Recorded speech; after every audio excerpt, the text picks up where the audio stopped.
孤獨係長者嘅心魔。點解亂請人入屋係晚年自殺？我做媒體做咗幾十年，見過太多嘢，見過白手興家嘅老人家，見過一生勤懇嘅長者，亦都見過無數人係晚年最後幾年輸得一乾二淨。唔係輸喺股票市場，唔係輸喺病痛，係輸喺一道門，係因為開咗一道唔應該開嘅門，放咗一個唔應該入嚟嘅人。人老咗之後，有樣嘢會悄悄改變，就係你嘅社交重心。年輕嗰時，你係主場，你係公司嗰個說話有人聽嘅人，你係飯局上嗰個值得尊重嘅人，你係家庭裏嗰個做決定嘅人。但係退休之後，呢一切慢慢移走咗，子女有自己嘅生活，朋友一個一個減少，你開始發現成日坐喺屋企，靜到你可以聽到自己心跳聲。呢種靜唔係平靜，係一種會令人發慌嘅靜。你開始覺得只要有個人嚟講乜都好，講廢話都好，只要屋入面有把聲音，你就唔係咁難受。係呢種心理令好多長者一次又一次放低咗警惕，開門放咗錯嘅人入嚟，然後付出沉重代價。我要講清楚呢個心理背後嘅本質。人係社會動物，大腦係需要人際連接嘅。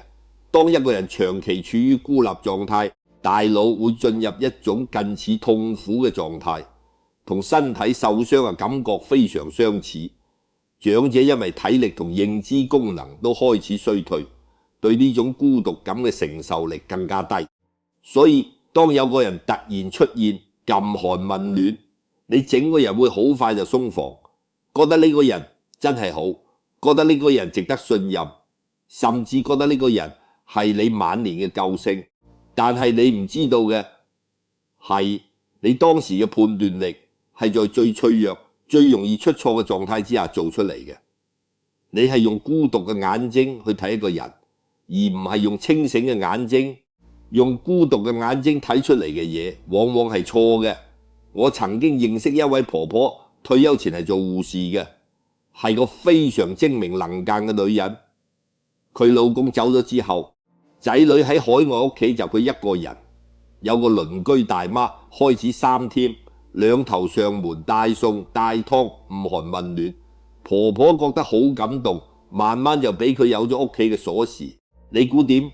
半年之後，婆婆話佢有段時間察覺到屋企啲嘢唔見咗，銀行戶口有筆錢唔見咗，但因為已經太依賴嗰個鄰居，唔敢追究，甚至唔想相信。最後喺仔女返港探望先發現出事。呢件事令我思考咗好耐。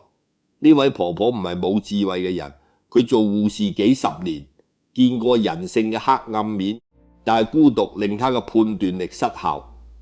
孤獨係一種會令人必不可食嘅狀態。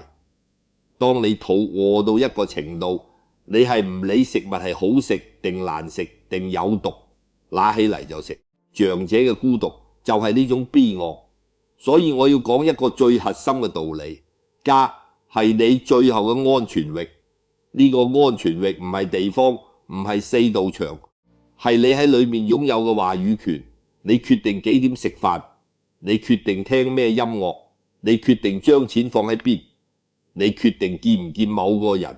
呢一切就係晚年尊嚴嘅全部。一旦你開咗門，放咗個唔對嘅人入嚟，你唔只係開咗個門，你係開始交出你呢個安全域嘅控制權。一開始可能只係佢知道你幾點睡，後來佢知道你錢放喺邊，再後來佢開始話你唔應該聯絡某個人，最後你發現你係喺自己屋企，但係你已經唔係主人打開門，唔係因為寂寞，係因為對方值得。呢句說話我希望每一位長者都係清醒。嗰時記住佢，唔係每一個嚟拍你門嘅人都值得入嚟，唔係每一個話關心你嘅人都係真心嘅。你嘅門係你最後一道防線，守住佢先係守住你自己。第一種人係專門吸乾你能量嘅情緒垃圾桶。你識唔識呢種人？每次佢打電話嚟或者上門，你心入面都會有一種隱隱嘅抗拒，但係你唔好意思唔開門。佢一落座就開始講佢個老公幾差，講佢個仔幾唔孝順，講佢隔離鄰居幾壞，講佢身體幾唔舒服，講佢命幾苦，成個下早就係呻到你同佢一齊覺得個世界都係灰色。佢唔係嚟同你傾偈，佢係嚟倒垃圾，你係佢嘅免費垃圾桶。呢種人有個特點，就係佢永遠唔會問你點，佢唔關心你今日血壓係幾多，唔關心你聽晚食乜，唔關心你有冇嘢想傾。佢嚟嘅目的只有一個，就係將佢心裏嗰堆垃圾倒晒入你屋企，然後輕飄飄咁走，留低你一個人坐喺度消化佢帶嚟嘅所有負能量。你可能覺得呢只係個愛呻嘅人，咁嘅人係有，點解要嚴重到唔俾入屋？我告訴你點解，人嘅情緒係有感染性嘅，而且呢種感染性對長者嚟講影響係更深嘅。我哋做過研究，長期接收負面情緒嘅人，睡眠質素會明顯下降，因為腦部係無法喺短時間內切換到平靜狀態，睡眠質素差，免疫力就低，免疫力低，各種病就嚟。長者嘅身體本來就係一個比較脆弱嘅狀態，呢種持續嘅情緒消耗對佢哋嚟講係真正傷身嘅，而且仲有個叫做共情疲勞嘅問題。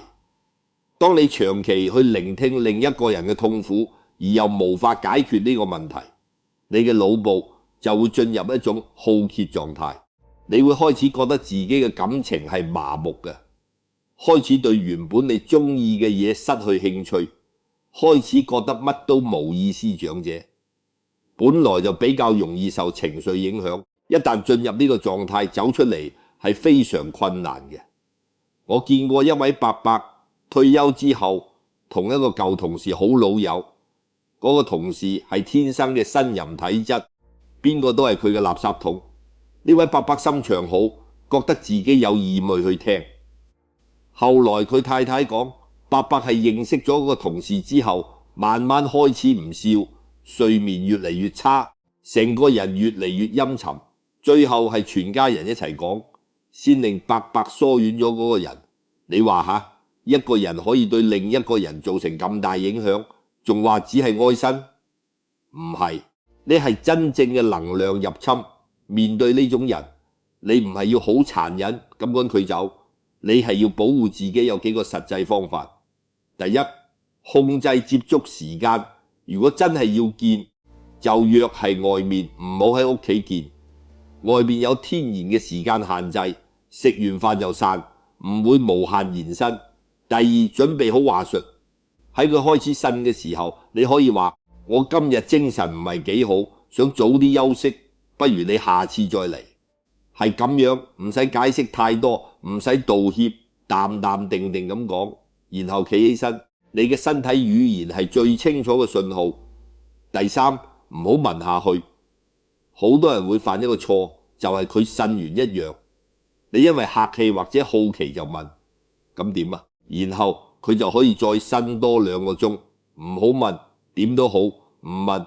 你可以轉話題，你可以話係咁㗎，可以望住窗，但係唔好主動繼續呢個話題。第四，建立心理界限。喺每次見完呢種人之後，刻意做一樣你中意做嘅事，聽首靚歌，泡杯靚茶，係你自己嘅儀式，係提醒自己，我嘅世界唔係只有佢嘅負能量，我仲有我自己嘅生命。呢種人唔尊重你嘅時間，佢哋只當你係一個容器，一個容納佢哋痛苦嘅容器。你唔係容器，你係一個有情感、有需要、有自己生命嘅人。奪回你嘅時間使用權，係對自己最基本嘅尊重。第二種人係專盯你積蓄嘅忌善者，我叫佢哋做借錢黨。第三種人係指點江山嘅傲慢親戚。呢2種人放喺一齊講，因為佢哋有一個共同點，就係佢哋入你屋企都係為咗某種得益，只係一個要你嘅錢，一個要靈活你嘅生活。先講借錢黨，呢種人係最難防嘅，因為佢哋往往係你認識好多年嘅人，可能係舊朋友，可能係遠親，可能係舊鄰居，平時唔見人影，但係一旦佢哋有錢人需要，佢哋就會突然出現，特別殷勤，幫你買東西，陪你傾偈，禁寒問暖，直到某一刻佢哋就會引出正題。佢哋嘅話術係非常有層次嘅，唔係一上嚟就問你借錢，佢哋會先建立感情，然後講佢哋有幾困難，然後慢慢引導你主動問係咪要幫你，然後佢哋就好不情願咁講出佢哋嘅困境同金額。呢種設計係令你覺得係你主動提出幫佢，唔係佢開口問你借。佢哋仲有另一個武器，就係舊情。佢哋會話當年我幾咁幫你，你記唔記得當年我哋係咁好嘅朋友，你唔會唔理我吧？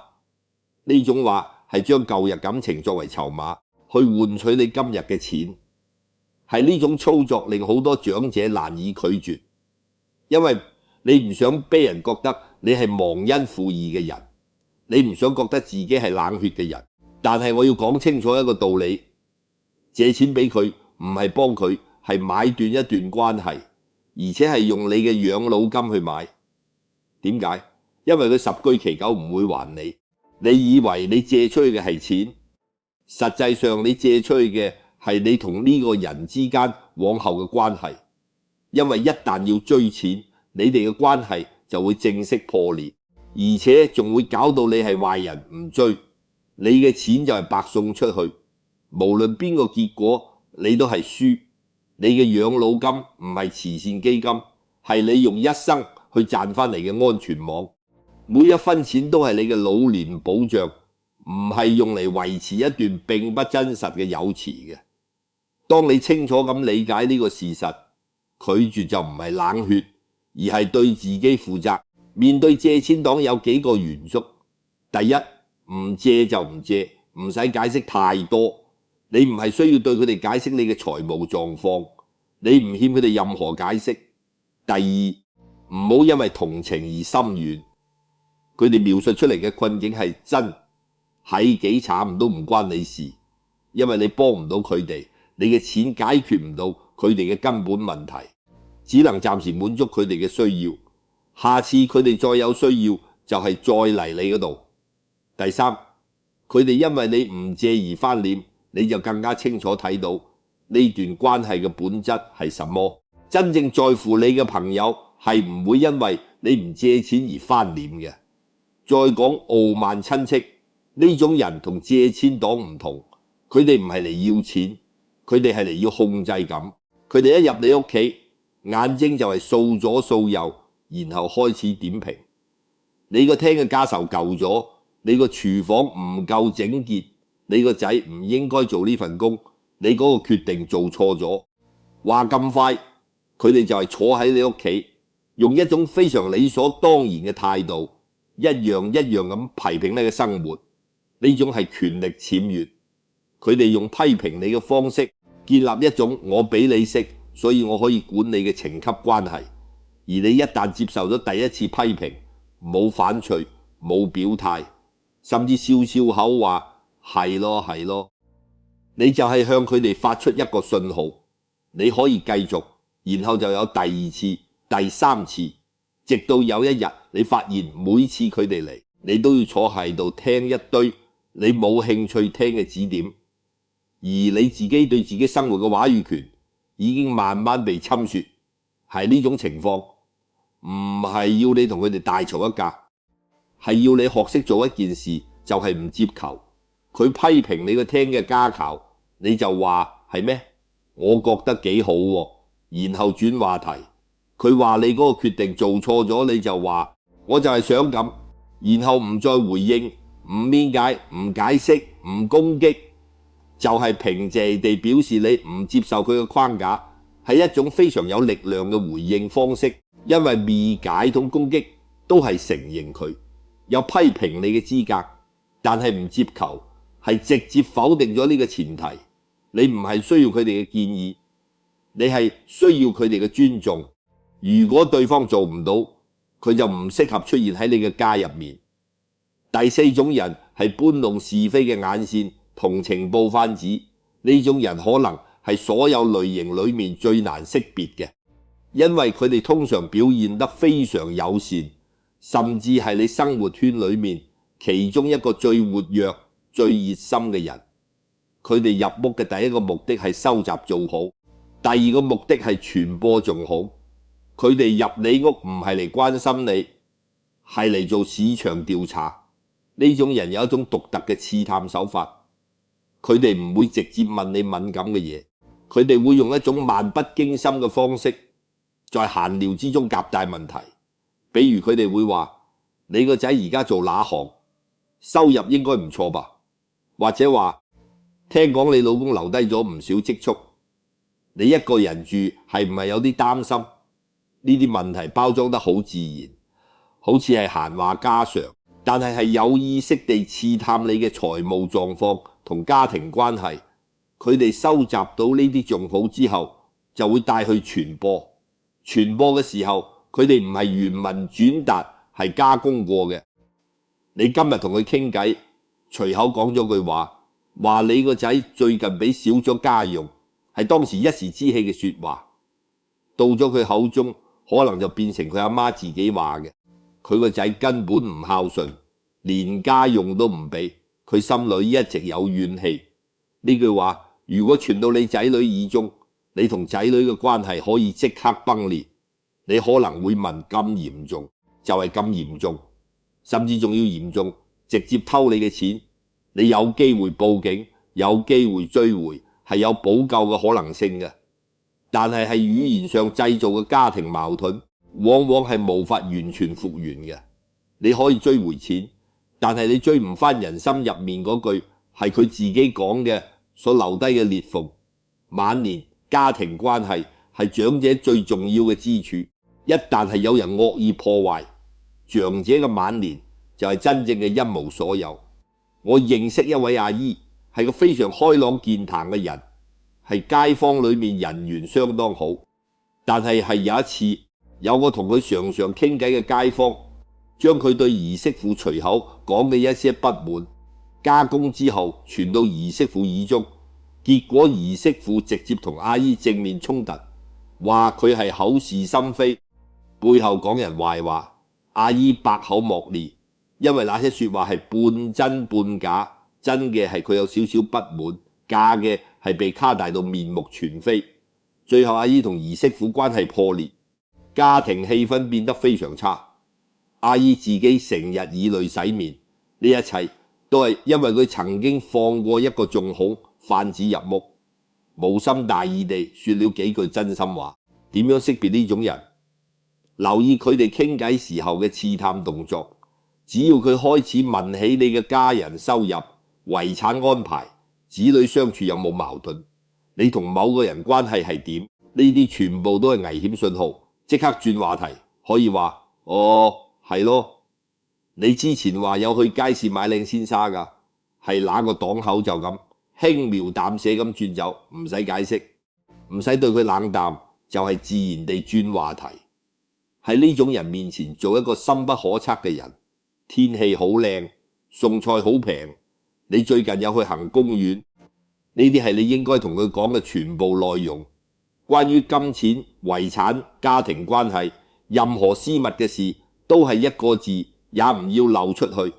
唔係因為你有嘢隱瞞，係因為你清楚有些人係唔配知道你嘅私事嘅。識別係保護嘅第一步。而你係識別到呢種人之後，可以繼續同佢相處，只係唔再俾真實嘅資訊。佢係社區裏面嘅人，冇必要公開翻臉，但係你心裏面要對呢種人有清醒嘅定位，係聊天嘅對象，唔係信任嘅對象。分得清楚呢兩樣嘢，你嘅晚年就少咗好多麻煩。第五種人係最後一種，係最危險嘅一種，係看似最孝順嘅心理控制者。我把呢種人放喺最後，係因為呢種人是最容易令人放鬆警惕嘅。前面幾種人多多少少你都可以感受到佢哋唔對勁，佢哋帶嚟嘅唔舒服感會令你提高警覺。但係呢，最後一種人，佢哋帶嚟嘅係舒適，係溫暖，係一種被照顧嘅感覺，係而你完全放鬆、完全信任、完全依賴嘅時候，你已經係被控制住咗。呢種人嘅行為模式係咁樣嘅。一開始佢哋會主動做好多嘢，幫你買藥，幫你做飯，幫你打掃，幫你解決各種日常麻煩。你會覺得有個人喺度真係好。人老咗做呢啲嘢係辛苦，然後你慢慢開始依賴，你開始習慣有佢哋幫你安排，開始覺得自己唔需要親自去處理好多事。然後係你完全習慣之後，佢哋開始進入第二個階段。第二個階段係掌控嘅階段。呢個時候佢哋嘅說話開始出現微妙嘅變化。佢哋會話你老咗唔好自己去，我同你去。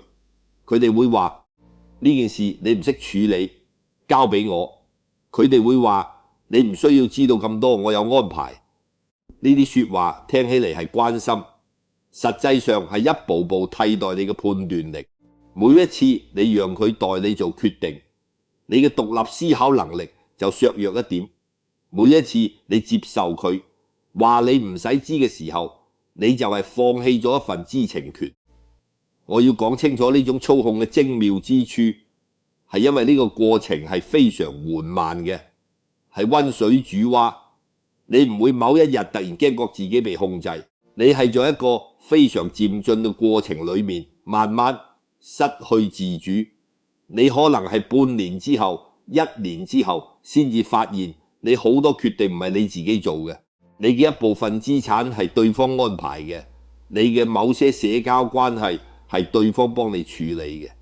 而每次你想自己做嗰陣，對方就會表現出擔心、失望甚至委屈，令你產生罪惡感，然後繼續讓步。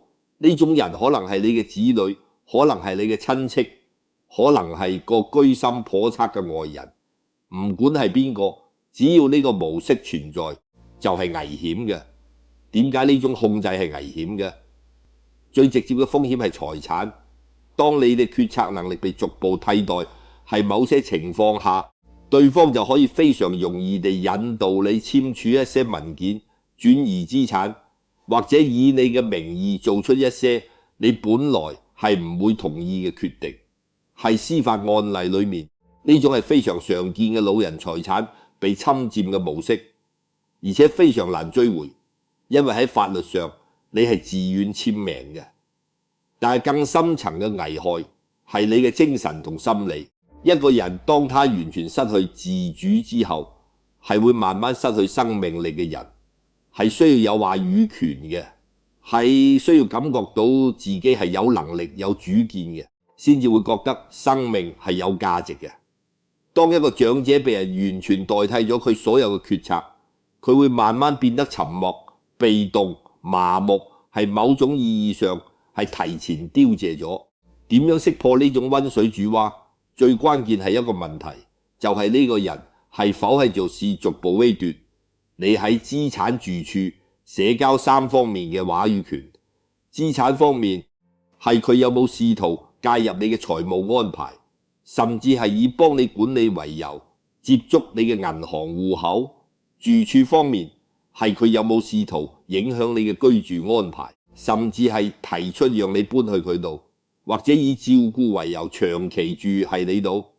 社交方面係佢有冇試圖控制你見咩人，阻止你聯絡某些人，或者係你同某個朋友或親戚關係變好之後，佢就開始說那個人嘅壞話。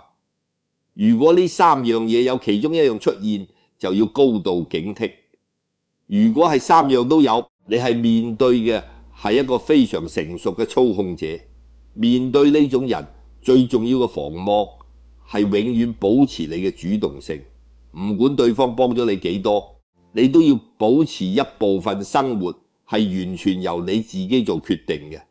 你自己決定今日食乜，自己決定打電話俾邊個朋友，自己決定點樣處理一筆小錢，唔係咩大事，就係日常生活裏面嘅小決定，係保持你嘅決策肌肉活躍嘅方式。仲有一點就係保留秘密。我係唔係話你要騙人？